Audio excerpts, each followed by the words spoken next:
Marrë shkumbullat të mbyll sezonin aktual me fanellën e Spanjolit në La Liga, por pas përfundimit të tij mbrojtësi do të kthehet në Itali, pasi kartonin e tij e ka në pronësi Roma, duke mos vazhduar më eksperiencën në Spanjë.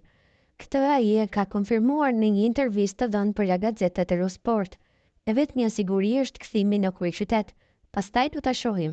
Për momentin nuk kam as trajner, tha fillimisht mbrojtësi kombëtare shqiptare. Në këtë muaj, a është bërë gjallë Roma? Sigurisht, Federico Balzaretti më telefonon gjithmonë, madje ka ardhur këtu të më shite disa herë. Marrëdhënia me klubin është e shkëlqyer.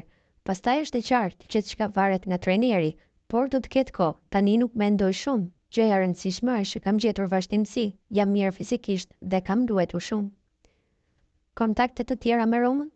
Jam në grupin e Fantacalcios me disa shok skuadre dhe u kërkoj informacione her pas here, por i kujtesshëm dhe mbi të gjitha i përgëzoj dhe i mbështesi tifoz. Keqardhje për humbje në Bergamo, por çfarë faze të dytë kanë pasur, të pabesueshme. Kush e merr vendin e katërt në Serie A? Unë jam tifoz i Romës, por është një betejë tmeshme shumë e vështirë, sinqerisht nuk e di. Po titullin? Vazhdoj të them Napoli, pavarësisht barazimit me Genoan. Ata kanë një avantazh të konsiderueshëm dhe dy ndeshje që në letër janë të lehta për të fituar kundër Parmës dhe Caglierit. Nuk mendoj se do ta lënë tuaj kjo mundësi. Shumë vite në Serie A, i pari në La Liga. Jashtë fushës nuk ka dallime të mëdha. Jeta është shumë e ngjashme duke pasur parasysh se në aspektin e kulturës, Italia dhe Spanja janë vende shumë të afërta. Në fushë gjërat janë ndryshe. Këtu ka shumë pak taktik dhe ka shumë më tepër lojtar cilësor në rangun e nivelit të mesëm, le të themi.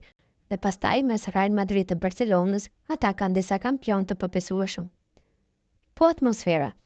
Stadiumet më çuditën. 90% janë të bukura, të mëdha me bar të përsosur, ambiente të bukura dhe të ngrohta. Nga kjo pikpamje, ata janë më të përparuar se sa në Itali. Ja kam kaluar shumë mirë.